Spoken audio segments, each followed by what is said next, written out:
Guardian লাউন্সের ব্যবস্থা করা, সেটা আমরা ব্যবস্থা করব এবং আমাদের বোনদের স্বাস্থ্য সুরক্ষার জন্য পর্যাপ্ত হাইজিন কিটের ব্যবস্থা আমরা বিশ্ববিদ্যালয় প্রশাসন করতে বাধ্য করব। এবং এর পাশাপাশি আমাদের অনাবাসিক শিক্ষার্থী যারা আছে এবং এখানে বিশ্ববিদ্যালয়ে আমরা যারা হলে থাকি, আমাদের টিউশনের জন্য বিভিন্ন জায়গায় যেতে হয়, কিন্তু আমাদের যে পরিবহনগুলো আছে সেই পরিবহনগুলোর অবস্থা খুব ভয়াবহ। এই পরিবহন কেন্দ্রিক বিশ্ববিদ্যালয়ে একটা কঠিন সিন্ডিকেট তৈরি হয়েছে। আমরা এই সিন্ডিকেটকে ভেঙে দেব এবং আমাদের এই পরিবহনগুলোকে আমরা উন্নত করব। ইতিমধ্যে আমরা একটি অ্যাপ ডেভেলপ করেছি, বাস ট্র্যাকার অ্যাপ। সেই অ্যাপের মাধ্যমে বাসের লাইভ লোকেশন জানা যাবে।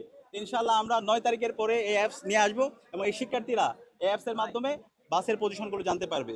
তো শিক্ষার্থী বান্ধব, ছাত্র বান্ধব আমাদের যে কাজ, সে কাজ আমরা প্রতিনিয়ত করে যাচ্ছি এবং একই সাথে আমাদের মূল উদ্দেশ্য হচ্ছে এই ঢাকা বিশ্ববিদ্যালয়কে একটি পূর্ণাঙ্গ একাডেমিক ইনস্টিটিউট বানানো, শিক্ষার পরিবেশ এনশিওর করা এবং গবেষণায় বাজেট বাড়ানো, লাইব্রেরি ফ্যাসিলিটিস এনশিওর করা এবং আমাদের যে বিশ্ববিদ্যালয়ের নিয়োগ প্রক্রিয়া সেটাকে ট্রান্সপারেন্ট করা। এখানে নিয়োগ হবে বিশ্ববিদ্যালয়ে মেরিটোক্রেসির ভিত্তিতে, কোনো দলীয় বিবেচনায় অথবা দলীয় পরিচয়ের মাধ্যমে এখানে নিয়োগ হবে না, সেটা আমরা ইনশিওর করব। এবং আমাদের যে একাডেমিক মেইল আছে, সে একাডেমিক মেইলকে আমরা একটা রিসোর্স হিসাবে আমরা ইউজ করব। একাডেমিক মেইলের মাধ্যমে একজন শিক্ষার্থী হলে বসে তার ভর্তির কাজ করতে পারবে, তার পেমেন্টের কাজ করতে পারবে, দেশীয় এবং আন্তর্জাতিক যে জার্নালগুলো আছে সেই জার্নালের অ্যাক্সেস পাবে। তো সেই ধরনের একটা একাডেমিক ইনস্টিটিউট বিনির্মাণ না হওয়ার আগ পর্যন্ত এবং নিরাপদ ক্যাম্পাস বিনির্মাণ না হওয়ার আগ পর্যন্ত আমরা থামবো না। এবং আমরা ঐক্যবদ্ধ শিক্ষার্থী জোটের যে স্লোগান, সেই স্লোগান হলো স্বপ্নের ক্যাম্পাস গড়ার পথযাত্রী, আমরা থামবো না। একজন বিশ্ববিদ্যালয়ে প্রথম বর্ষের শিক্ষার্থী যে স্বপ্ন নিয়ে বিশ্ববিদ্যালয়ে আসে, সেই ধরনের একটি স্বপ্নের ক্যাম্পাস বিনির্মাণ না হওয়ার পর্যন্ত আমরা আমাদের লড়াই চালিয়ে যাব।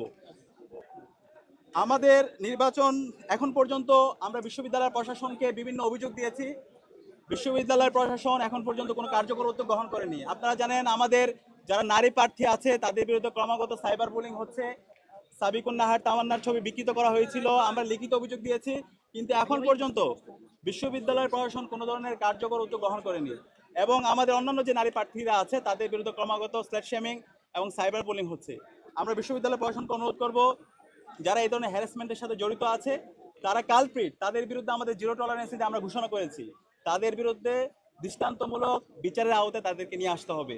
তো আমরা অনুরোধ করব আমাদের এখানে যারা আমরা প্রার্থীরা আছি, সকল ছাত্র সংগঠন এবং ইন্ডিপেন্ডেন্ট যারা প্রার্থীরা আছে, আমি সবাইকে অনুরোধ করব এই ডাকসু নির্বাচনে আমাদের সবাইকে দায়িত্বশীল আচরণ করা দরকার এবং এর মাধ্যমে আমাদের সারা বাংলাদেশকে একটা চমৎকার বার্তা দেওয়া দরকার। জুলাই বিপ্লবে যেভাবে আমরা ঐক্যবদ্ধভাবে ফেসিবাদের বিরুদ্ধে আন্দোলন করে খুনি হাসিনাকে হটিয়েছি, বিপ্লব পরবর্তী শহীদদের আকাঙ্ক্ষার আলোকে বাংলাদেশ সবার ঢাকা বিশ্ববিদ্যালয় বিনির্মাণ করার জন্য এই নির্বাচনে আমাদের সবাইকে দায়িত্বশীল আচরণ করতে হবে এবং আমরা আশা করছি এই নির্বাচনের মাধ্যমে আমরা বাংলাদেশের সকল মানুষদের একটি চমৎকার বার্তা দিতে সক্ষম হব এবং আমরা এর মাধ্যমে আমাদের গণতন্ত্রের একটা স্থায়ী রূপের দিকে যাব। সবাইকে অসংখ্য ধন্যবাদ। মাহিন সরকার বাকের মজুদ হবে, তো সারা বাজার শিক্ষার্থী একজন শিক্ষার্থী 41টা করে ভোট দিবে।